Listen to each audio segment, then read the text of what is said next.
तो बच्चों कल मैंने आपको सारा कंसंट्रेशन टर्म पढ़ा दिया था। एक रह गया था मोल फ्रैक्शन।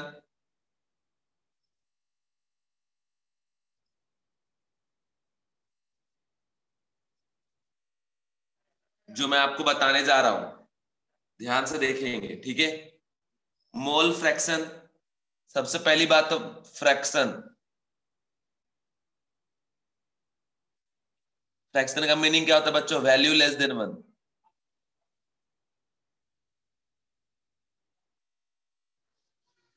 वन से जो कम वैल्यू होता है ना, उसे हम लोग क्या बोलते हैं बच्चों? फ्रैक्शन बोलते हैं, ठीक है। जो ऐसा कोई भी वैल्यू जो भी 1 से कम होगा उसे हम क्या बोलते हैं? फ्रैक्शन। सीधी बात है, समझ ले कि आप एक चीज और जान ले कि कभी भी किसी चीज का परसेंटेज निकालना हो ना, तो फ्रैक्शन में 100 अगर आप मल्टीप्लाई कर दीजिएगा, ये क्या निकल जाएगा? परसेंटेज। और अगर फ्रैक्शन निकालना हो परसेंटेज बाय 100, तो कुल मिला के फ्रैक्शन क्या हो गया? ये जो पार्ट हम लोग करते हैं परसेंटेज के लिए कि इंडिविजुअल बाय टोटल इनटू 100, ये क्या हो गया आपका? Individual by total. तो बस वैसे ही याद रखो बच्चों कि अगर आप मोल का फ्रैक्शन निकाल रहे हो एक सॉल्यूशन में, ठीक है, तो यहाँ पे सॉल्यूट है और यहाँ पे सॉल्वेंट है, ठीक है। इसका मान लो मोल है N1, इसका मान लो मोल है N2, ठीक है। तो मोल टोटल अगर आप निकालें क्या जाएगा? N1 plus N2। तो मोल फ्रैक्शन को हम लोग x से रिप्रेजेंट करेंगे। x1 इक्वल टू क्या हो जाएगा आपका? N1 by N1 plus N2, ठीक है। और x2 इज इक्वल टू क्या जाएगा? N2 bye N1 plus N2। जिसके रिस्पेक्ट में आपको मोल फ्रैक्शन निकालना है उसका मोल डिवाइड बाय टोटल मोल, बस। और एक बात याद रखिएगा, अगर मोल फ्रैक्शन का वैल्यू 0 है मतलब ये सॉल्यूशन में प्रेजेंट ही नहीं है, एब्सेंट है, ठीक है। अगर x1 0 मतलब x1 प्रेजेंट नहीं है, ठीक है। अगर x का वैल्यू 1 है तो समझ लो ये प्योर प्योर फॉर्म है, ये सॉल्यूशन नहीं है, ये कोई एक प्योर लिक्विड है। क्योंकि x का वैल्यू 1 कब होगा? जब न्यूमरेटर डिनोमिनेटर दोनों इक्वल होगा, that is N1 by N1 या फिर N2 बाय N2। कुल मिला के या तो सिर्फ सॉल्यूट होगा या सॉल्वेंट होगा, ठीक है।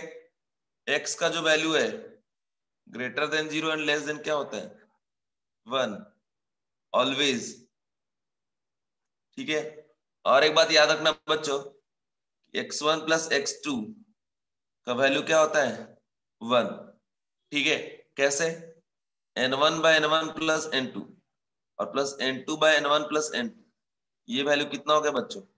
1 हो गया, ठीक है। तो कैसे 1 आया?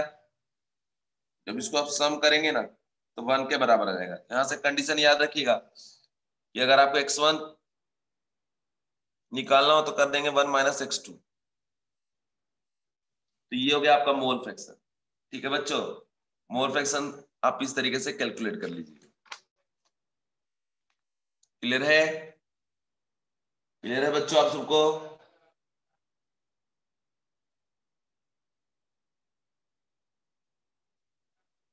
अगर मान लो टोटल n कंपोनेंट है, टोटल n कंपोनेंट है N1 N2 N3 dot dot dot Nn, इस तरीके से n कंपोनेंट है, ठीक है। यहाँ जो मोल फ्रैक्शन है क्या हो जाएगा? N1 bye n total, x2 क्या आ जाएगा? N2 bye n total. इसी तरीके से निकाल लेंगे, बस याद रखना, ठीक है बच्चों। अगर आपको निकालने बोल रहा है पार्ट्स पर मिलियन, पार्ट्स पर मिलियन का फॉर्मूला होता है कि weight of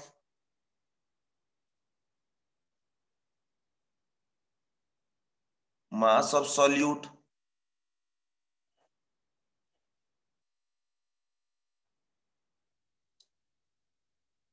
mass of solution into 10 का पावर क्या? 6। तो ये पार्ट्स पर मिलियन का फॉर्मूला है, इसे भी आप ध्यान रखना बच्चों। सारी बातें जो है मैंने आपको बता दिया और उम्मीद करता हूं कि आप समझ पा रहे होंगे, आपको कोई दिक्कत नहीं जाएगा, ठीक है।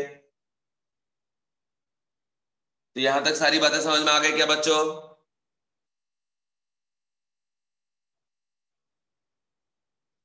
ये सारा बात आपको समझ में आ गया है या कोई दिक्कत है? पूरा बात समझ में आ गया है?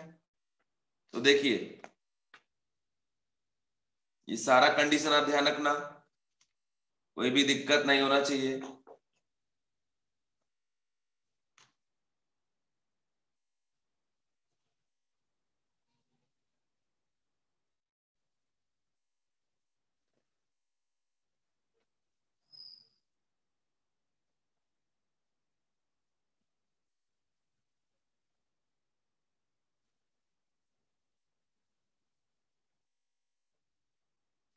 इसके बाद बच्चों लिखिएगा रिलेशन बिटवीन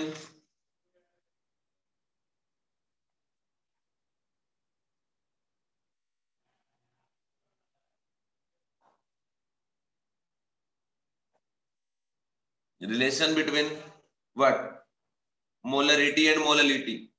ठीक है, या कुछ नहीं करना है, सीधा सा मतलब आप ध्यान रखिएगा कि मोललिटी और मोलरिटी में रिलेशन होता है कि molality is equal to molarity into 1000 divide by 1000 into density of solution minus molarity into molar mass. यहाँ पे मोलरिटी है। इस तरीके से रिलेशन आप देख लीजिएगा, जो भी रिलेशन है वो सारे आप देख लेना। ठीक है, रिलेशन से रिलेटेड बहुत सारे प्रॉब्लम एग्जाम में आ जाते हैं, तो इस वजह से आप ध्यान रखना, रिलेशन को आपको ध्यान रखना पड़ेगा बच्चों। रिलेशन नहीं ध्यान रखने से बाद में आपको दिक्कत जाएगा। एक आध ऐसे क्वेश्चन आएंगे जो रिलेशन से बहुत इजीली सॉल्व हो जाते हैं। ठीक है, इस वजह से अगर आपको रिलेशनशिप निकालना है मोललिटी में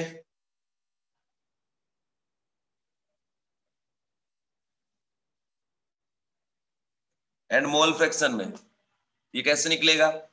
ये सीधा बात है, मोललिटी एंड मोल फ्रैक्शन में होता है बच्चों की मोललिटी इज इक्वल टू होता है X A by X B into 1000 by M B. ठीक है, ये बात आप ध्यान रखना। अब ये एक्स और एक्स बी क्या है?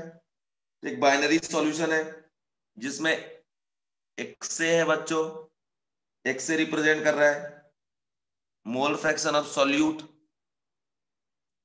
एंड एक्स बी रिप्रेजेंट कर रहा है मोल फ्रैक्शन ऑफ सॉल्वेंट, है ना। एम बी क्या हो गया?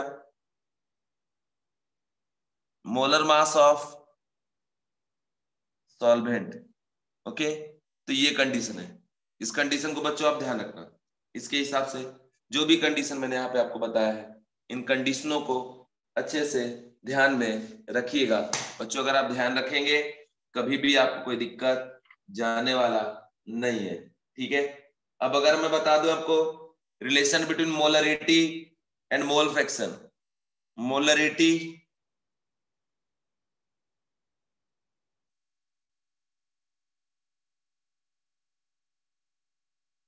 एंड मोल फ्रैक्शन, ये क्या होता है, कैसे निकालते हैं? इसमें कंडीशन है बच्चों कि मोलरिटी एंड मोल फ्रैक्शन है कि molarity is equal to X A divide by X A M A plus X B M B. Okay, और ऊपर में बच्चों 1000 इंटू डेंसिटी। ये रिलेशन मोलरिटी का और मोल फ्रैक्शन का। ठीक है, फिर एक्स ए क्या है? Mole fraction of solute, X B क्या है?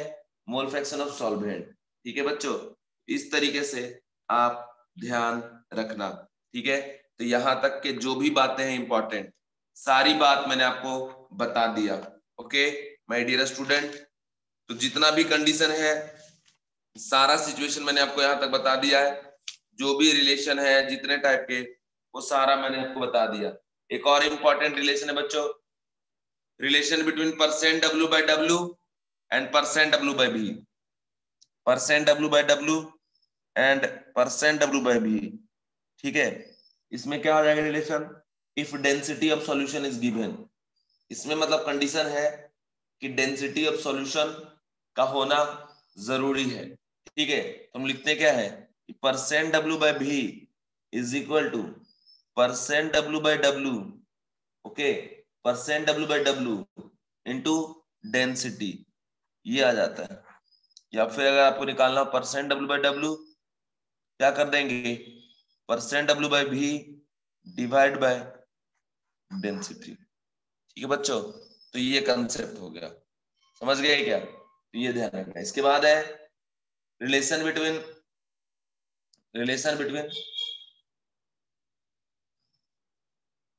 जो इंपॉर्टेंट रिलेशन है सारे तो मैंने आपको बता ही दिया। ठीक है, तो सारे रिलेशन तो मैंने आपको बता दिए बच्चों। अब आप कहीं भी दिक्कत नहीं जाना चाहिए। क्या आपको सारे रिलेशन समझ में आ गए, आपको पता है? इससे रिलेटेड डिफरेंट टाइप के जो प्रॉब्लम है उसको आप सॉल्व कर लीजिएगा।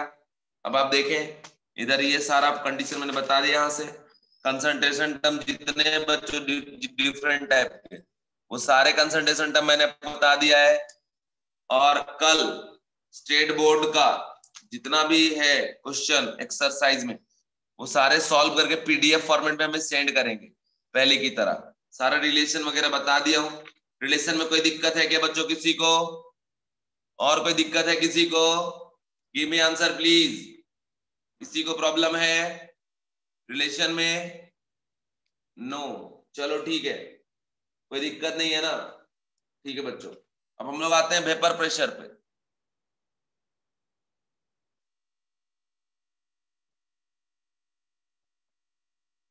वेपर प्रेशर, और वेपर प्रेशर पढ़ने से पहले बच्चों आपको पढ़ना पड़ेगा इवोपरेशन।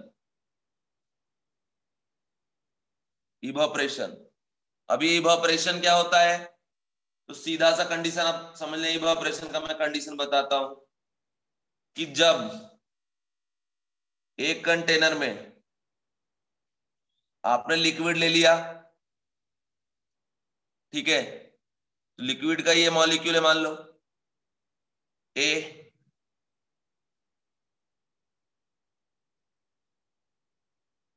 इस तरीके से इसमें हर डायरेक्शन से फोर्स लग रहा है। ठीक है, क्योंकि एक लिक्विड के मॉलिक्यूल का दूसरे लिक्विड के मॉलिक्यूल के साथ क्या होता है, इंटरेक्शन होता है। तो जो बल्क में मॉलिक्यूल होगा उनका सभी का एक दूसरे के साथ इस तरीके से इंटरेक्शन होगा। लेकिन जो सरफेस का मॉलिक्यूल है बच्चों, सरफेस का मॉलिक्यूल, उस सरफेस के मॉलिक्यूल के पास सिर्फ नीचे के डायरेक्शन में कंडीशन फोर्स लग रहा है। ठीक है, ऊपर के डायरेक्शन में कोई फोर्स नहीं लग रहा है। ठीक है, और ऑब्जर्व ये होता है कि जो भी सरफेस का मॉलिक्यूल है, ये जो सरफेस का मॉलिक्यूल है, इसका kinetic energy on average kinetic energy से ज्यादा होता है। ठीक है, ऐसा इसलिए होता है क्योंकि इसमें अपवर्ड डायरेक्शन से कोई फोर्स नहीं लग रहा है, ऊपर से फ्री है, अपवर्ड बहुत इजीली ये जा सकता है। ठीक है बच्चों, और एक बात आपको ये पता होगा कि सब्सटेंस सॉलिड होगा तो फोर्स ऑफ अट्रैक्शन जो है क्या होता है, मैक्सिमम, है ना। लिक्विड होगा तो क्या होगा, इंटरमीडिएट, और अगर गैस होगा तो क्या होगा बच्चों, एकदम मिनिमम। तो अभी हम लिक्विड पढ़ रहे हैं, इनके बीच में मॉलिक्यूल से मॉलिक्यूल के बीच में जो फोर्स ऑफ अट्रैक्शन है बच्चों, वो क्या है बच्चों, वो है आपका इंटरमीडिएट। और ये जो देख रहे हो, जैसे लिक्विड आपने भरा ग्लास में या कंटेनर में, कुछ भी आप लेते हैं, तो उसका जो ऊपर में एकदम लास्ट लेयर में जो आता है मॉलिक्यूल, वो क्या हो गया आपका सर्फ, तो ये क्या हो गया, सरफेस मॉलिक्यूल, सरफेस मॉलिक्यूल। और इस सरफेस मॉलिक्यूल के पास जो काइनेटिक एनर्जी है, on average, on average kinetic energy से वैल्यू क्या है बच्चों, ज्यादा है। तो ये बात आप समझ ले।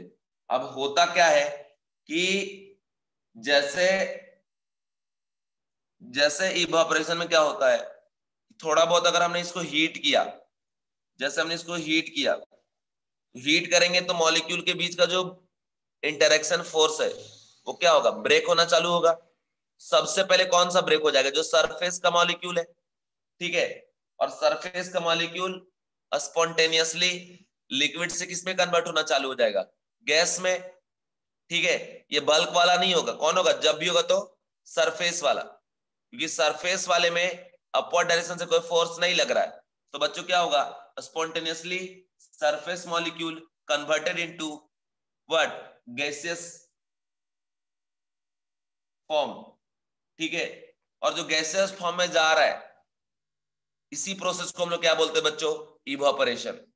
Understand my dear student. तो इवापोरेशन का डेफिनेशन आप क्या लिखेंगे, spontaneous conversion of liquid molecule present at the surface into vapor molecule is known as what, evaporation। Clear है, इवापोरेशन समझ में आ गया। अब देखो कौन कौन सा फैक्टर इवापोरेशन को अफेक्ट करता है, ठीक है।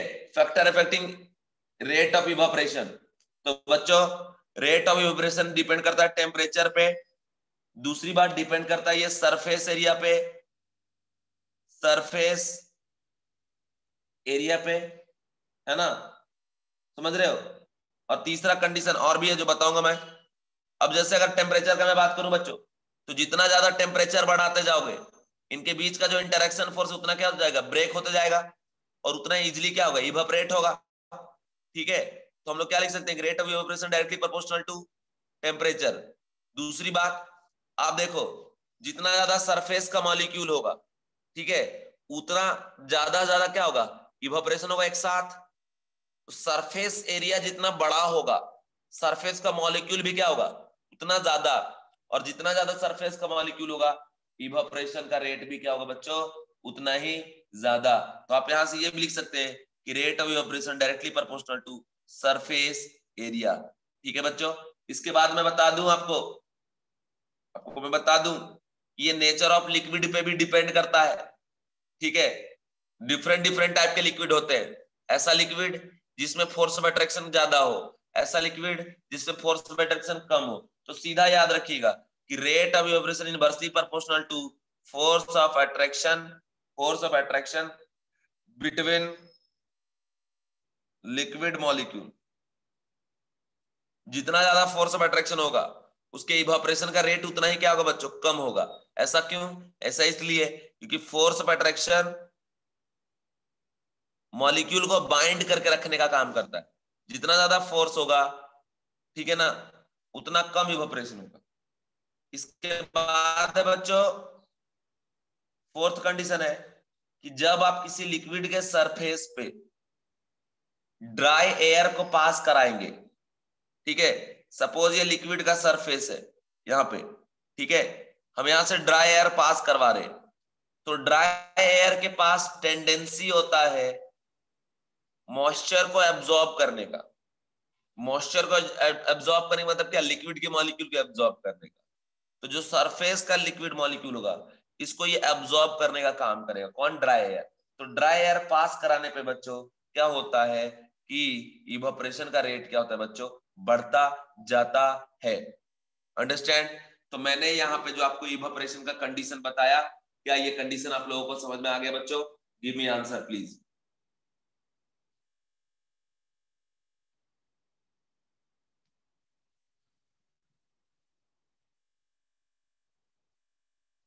आ गया, ठीक है। अब हम लोग आते हैं बच्चों किस पे, वेपर प्रेशर पे। तो मैं डिटेल में तो नहीं जाऊंगा, शॉर्ट में ही बताऊंगा।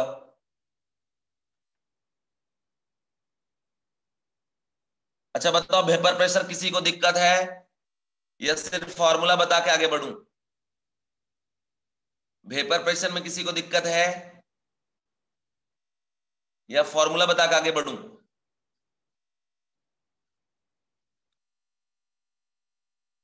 जल्दी बोलो बच्चों।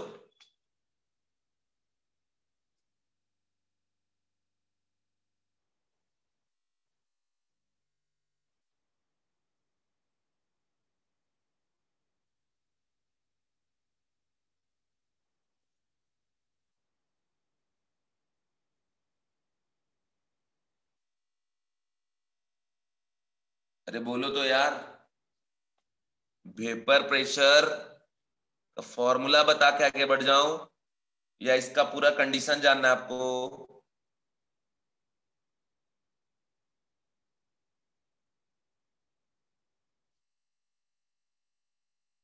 अच्छा ठीक है, ठीक है, चलिए देखिए एक बच्चे का आंसर।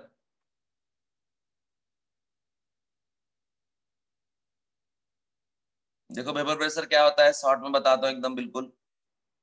इसमें क्या होता है बच्चों कि ये जो सरफेस का मॉलिक्यूल साइमल्टेनियसली कन्वर्ट होगा किसमें, आपका गैस में। तो लिक्विड जो गैस में कन्वर्ट होगा ये इसी कंटेनर में है। अगर हमने कंटेनर को क्लोज कर दिया, ठीक है, तो स्पॉन्टेनियसली कन्वर्जन होता जाएगा होता जाएगा होता जाएगा, ठीक है। बट एक ऐसा टाइम आएगा जहां पे इक्विलिब्रियम हो जाएगा, ठीक है, समझ रहे हो आप, इक्विलिब्रियम मेंटेन हो जाएगा। उस इक्विलिब्रियम कंडीशन पे जो भी प्रेशर जनरेट करेगा, जो भी पार्शियल प्रेशर जनरेट होगा due to this vapour molecule, उसी को हम लोग क्या बोलते हैं, वेपर प्रेशर। और बच्चों हर एक इंडिविजुअल लिक्विड का अपना एक फिक्स्ड वेपर प्रेशर का वैल्यू होता है। वेपर प्रेशर को हम लोग पी नॉट से रिप्रेजेंट करते हैं, और सॉल्वेंट को सपोज ए से रिप्रेजेंट करते हैं तो पी नॉट ए। तो हर एक लिक्विड का अपना एक पी नॉट ए का फिक्स्ड वैल्यू होता है, ये बात आप ध्यान रखना। ओके माय डियर स्टूडेंट, हर एक लिक्विड का अपना एक क्या होता है, वेपर प्रेशर का वैल्यू, ठीक है। तो वेपर प्रेशर का रिप्रेजेंटेशन क्या हो गया, पी नॉट ए। और इस पी नॉट ए को आपको याद नहीं करना है बच्चों। पी नॉट ए का जो वैल्यू है वो प्रॉब्लम में गिवन रहता है। पी नॉट ए का वैल्यू नेचर ऑफ लिक्विड के ऊपर डिपेंड करता है, ठीक है। जैसे मान लो अगर आपको पूछा बताओ वाटर है और हमारे पास इथेनॉल है, ठीक है, किसका वेपर प्रेशर ज्यादा होगा, तो बच्चों वेपर प्रेशर इसका ज्यादा होगा। क्यों? क्योंकि ये स्ट्रॉन्ग हाइड्रोजन बॉन्ड बनाता है, इस वजह से। समझ रहे हो, क्लियर है। अगर मान लो आपको ऐसे लिख के दे दिया बच्चों कि C2H5OH और साथ में लिख के दिया CH2OH CH2OH, ठीक है, और लिख के दिया CH2OH CH2OH CH2OH, ठीक है। अब कंडीशन यहां आप देखें, कंडीशन ये बच्चों इन तीनों में सबसे ज्यादा किसका होगा, ठीक है, वेपर प्रेशर सबसे ज्यादा किसका होगा अगर आपको बोल रहा है। तो इसमें देखो कंडीशन, सबसे ज्यादा हाइड्रोजन बॉन्ड यहाँ बनेगा, फिर यहाँ, और सबसे कम यहाँ, तो सबसे ज्यादा वेपर प्रेशर इसका हो जाएगा। इस तरीके के कंपैरिजन आपको आने चाहिए। बाकी वैल्यू आप याद रखना, और सीधी बात आप याद रखना कि vapour pressure inversely proportional to force of attraction between liquid molecule. Liquid molecule में फोर्स ऑफ अट्रैक्शन जितना ज्यादा होगा वेपर प्रेशर उससे क्या उतना कम होगा, ठीक है बच्चों। हम लोग सब्सटेंस को क्लासिफाई करते हैं on the basis of what, vapour pressure, ठीक है। कंडीशन ये है कि सब्सटेंस को हम लोग दो ग्रुप में डिवाइड करते हैं, एक होता है वोलेटाइल सब्सटेंस और दूसरा होता है क्या आपका non volatile substance. Volatile substance किसको कहते हैं, ऐसा सब्सटेंस जिसमें पी नॉट ए का कुछ वैल्यू हो, ठीक है, जिसका वेपर प्रेशर हो, डेफिनेट एक वैल्यू हो, उसको बोलते हैं वोलेटाइल सब्सटेंस। और ऐसा जिसका पी नॉट ए का वैल्यू क्या होगा आपका 0, ठीक है। पी नॉट ए का वैल्यू अगर 0 हो गया, मतलब वेपर प्रेशर का वैल्यू अगर 0 हो गया, सीधा बात है बच्चों, हम क्या कहेंगे, सब्सटेंस क्या है, नॉन वोलेटाइल है, ठीक है। तो ये बात याद रखना। देखो ऊपर में क्या कंडीशन है, ये 3 डिफरेंट टाइप का सब्सटेंस हमने लिया, तीनों मान लो लिक्विड पे, किसका वेपर प्रेशर सबसे ज्यादा होगा। देखो बच्चों ये इथेनॉल है, ठीक है, यहाँ पे एक ही OH है, यहाँ पे 2 OH है, यहाँ पे 3 OH है।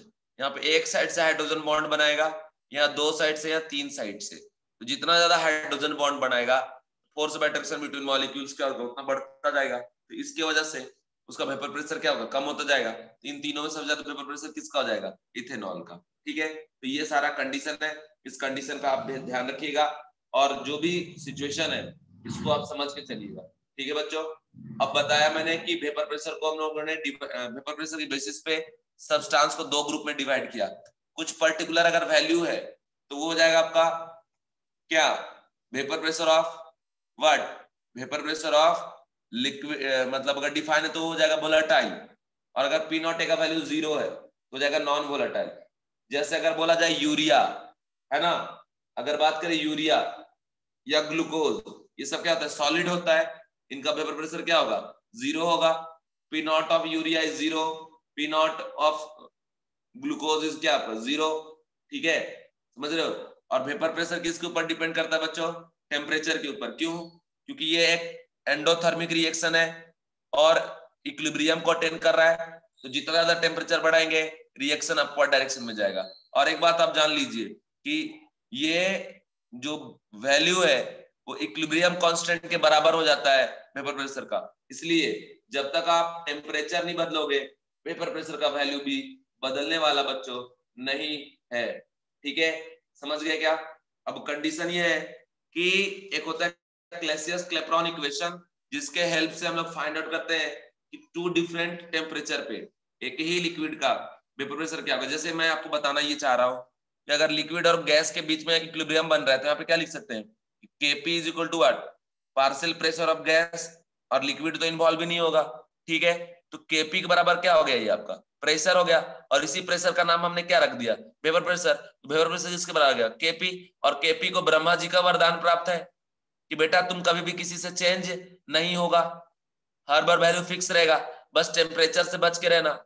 जब टेम्परेचर बदलते हैं तो इक्विलिब्रियम कांस्टेंट का वैल्यू बदलता है, अदरवाइज तो बदलता ही नहीं है। अगर Kp नहीं बदलेगा तो वेपर प्रेशर भी नहीं बदलेगा, Kp कांस्टेंट तो वेपर प्रेशर कांस्टेंट, लेकिन अगर Kp बदल रहा है तो वेपर प्रेशर भी बदलेगा।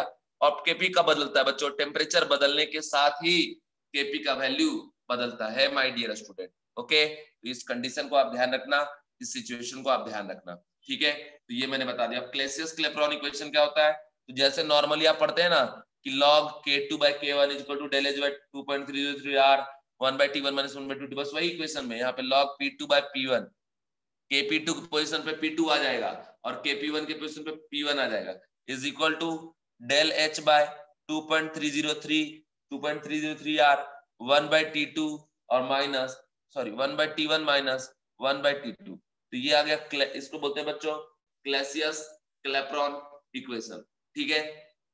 तो ये कंडीशन है, इस कंडीशन का आप ध्यान रखिएगा और जो भी प्रॉब्लम हो उसको आप सॉल्व करिएगा, ओके बच्चों, ओके। अब इसके बाद यहाँ पे दो कंडीशन होते हैं बच्चों, एक होता है ड्यू पॉइंट और एक होता है बबल पॉइंट। बोलोगे सर ये ड्यू पॉइंट और बबल पॉइंट क्या है, ठीक है। तो ड्यू पॉइंट होता है बच्चों और वो बबल पॉइंट, इसमें कंडीशन है जैसे बबल पॉइंट, ऐसा पॉइंट जिस पॉइंट पे फर्स्ट ड्रॉप ऑफ लिक्विड जब वेपराइज हुआ होगा, पहला बूंद लिक्विड का वेपर में जब कन्वर्ट हुआ होगा, उस टाइम का जो टेम्परेचर है, उस टाइम का जो कंडीशन है, उसको हम लोग क्या बोलते हैं बच्चों, बबल पॉइंट के नाम से जानते हैं, ठीक है, समझ गए। या फिर इसको बोल सकते हैं कि फर्स्ट ड्रॉप ऑफ गैस, ठीक है, first drop of vapour form, या फिर बोल सकते हैं point at which first drop of liquid is vaporised is known as what, bubble point. Dew point क्या होगा बच्चों, ड्यू पॉइंट होगा कि लास्ट ड्रॉप ऑफ लिक्विड जब आखिरी बार कोई बूंद कन्वर्ट होगा गैस में, ठीक है, उसको बोलते हैं हम लोग बच्चों ड्यू पॉइंट। तो इस कंडीशन का भी आप ध्यान रखिएगा।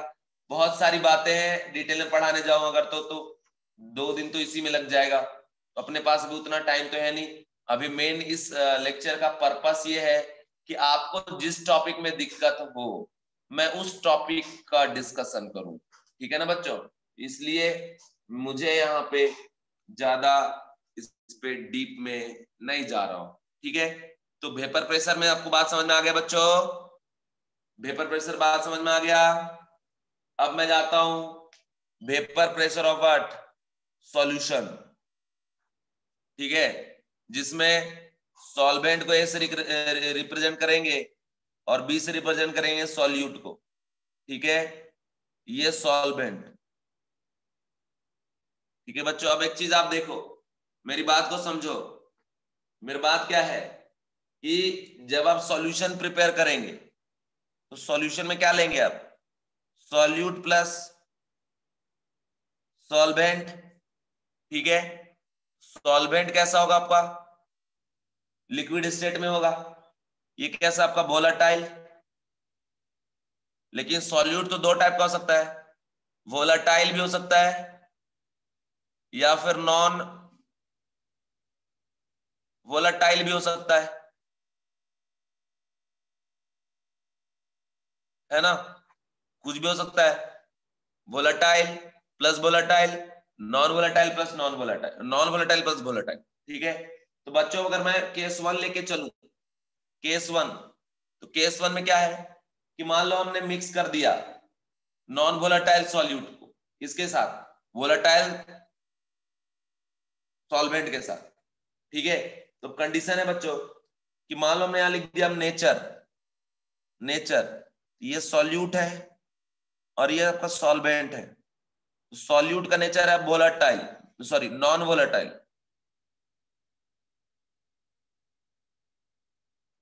नॉन वोलेटाइल, और जो सॉल्वेंट है ये कैसा है, वोलेटाइल, ठीक है, समझ गए। इसका जो फिजिकल स्टेट है ये क्या हो जाएगा बच्चों, सॉलिड, और ये क्या हो जाएगा, लिक्विड।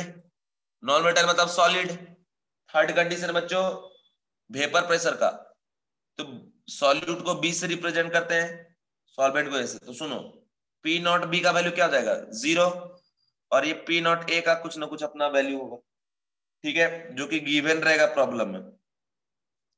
इसके बाद है बच्चों मोल, इसके मोल को एनबी से रिप्रेजेंट करेंगे, इसको एनए से। फिर mole fraction NB by NA plus NB, okay बच्चों, और यह हो जाएगा NA by NA plus NB. ये कंडीशन है अपना, ये सिचुएशन अपना, इसको याद रखिएगा।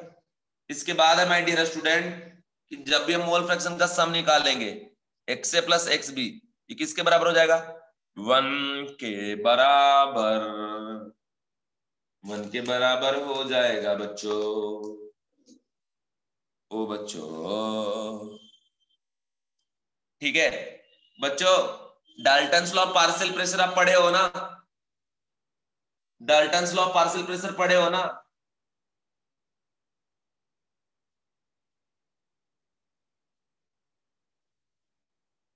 उसमें क्या लिखते हैं हम लोग कि summation of all partial pressure equal to what, total pressure. पढ़े हो कि नहीं पढ़े हो, पढ़े ही हो ना। तो मेरी बात को जरा ध्यान से सुनिएगा बच्चों। सबसे पहली बात कि ट्रू सॉल्यूशन यहां बनेगा। ट्रू सॉल्यूशन क्या होता है, ऐसा सॉल्यूशन जिसमें इंडिविजुअल सब्सटेंट अपने आइडेंटिटी को पूरे तरीके से क्या कर देगा, लॉस्ट कर देगा, है ना।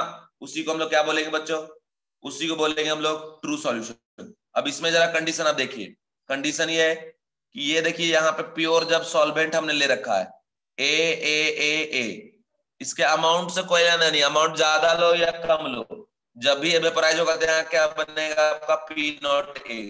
इसका वेपर प्रेशर किसका, ए का vapour pressure P not a.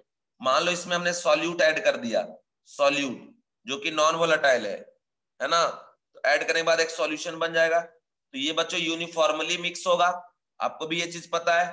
तो आपको पता होना चाहिए कि ए के बाद B, A B, A B, A B, A B का मतलब क्या हुआ, ए को सराउंड करेगा बी और बी को ए को बी को ए, इस तरीके से यूनिफॉर्मली मिक्स होगा। हर पॉइंट पे ए प्रेजेंट रहेगा, हर पॉइंट पे बी भी प्रेजेंट रहेगा, इस बात का आप ध्यान रखना। ओके माय डियर स्टूडेंट, हर पॉइंट पे ए के साथ साथ हर पॉइंट पे बी भी प्रेजेंट रहेगा। ओके, ओके बोलो जल्दी, जिसको बोलना है ओके बोलेगा, नहीं बोलना है कोई बात नहीं। अब मेरी बात को जरा सुनिए, जैसे हम यहाँ पे हीट करेंगे माय डियर स्टूडेंट, हीट करेंगे, ठीक है, हीट करेंगे, तो देखिए यहां से वेपोराइज कौन होगा, जो ए है वही वेपोराइज होगा क्योंकि वो वोलेटाइल है, ठीक है। बी का वेपोराइजेशन तो पॉसिबल ही नहीं है because B is what, non volatile. So इस कंटेनर में गैसियस फॉर्म में सिर्फ कौन जा रहा है बच्चों, ए जा रहा है, ठीक है ना, समझ रहे हो। और कंडीशन क्या है कि अभी ये जो हम बात कर रहे हैं ये हो गया आपका सॉल्यूशन, ठीक है। तो यहाँ पे जो प्रेशर ऑब्जर्व होगा ये प्रेशर क्या कहलाएगा, प्रेशर ऑफ सॉल्यूशन, और उसी को हम लोग क्या बोलते हैं, वेपर प्रेशर ऑफ सॉल्यूशन। तो वेपर प्रेशर ऑफ सॉल्यूशन को हम लोग पीएस से रिप्रेजेंट करते हैं, ठीक है। अब एक चीज आप समझ लीजिए, हर आपने एक बात पढ़ा था ना कि जितना ज्यादा सरफेस एरिया होगा उसमें इवेपोरेशन उतना ज्यादा होगा, वेपर प्रेशर उसका उतना ज्यादा होगा। अब यहाँ देखिए इसका सरफेस एरिया कम हो गया क्योंकि सरफेस में तो बी भी आ गया ए के साथ साथ, ठीक है ना। तो बात अब कैसा हो जाएगा बच्चों, यहाँ पे बात हो जाएगा कि जो पीए है, जो पीए है बच्चों, है ना, जो पीए है इसमें कैसा कंडीशन हो जाएगा कि P A less than what, P not a, P A less than P not a. Okay okay बोलो बच्चों, ठीक है, ये बात हो गया। और अब इसमें कंडीशन है कि